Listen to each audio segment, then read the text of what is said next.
nk'uko musanzwe mubizi ikibazo cyo kwiyunguruza mu gisagara ca Bujumbura tukimazemo imisi kandi itari mike nk'uko mubibona. Hariho amabisi mashasha abagwiza tunga muri kino gisata cyo gutwara abantu n'ibintu bamaze kugushikana hano. Tukibaza yuko umwizero twobutanga ko bigiye kugabanuka buke buke.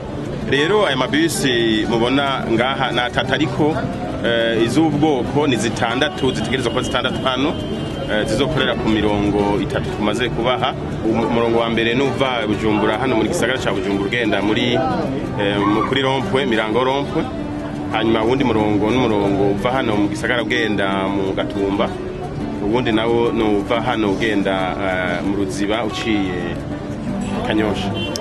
Rero tukibaza yuko uko bizogenda biragenda abagwiza tunga bazana imiduga, turibaza neza yuko ico kibazo kizohera burundu.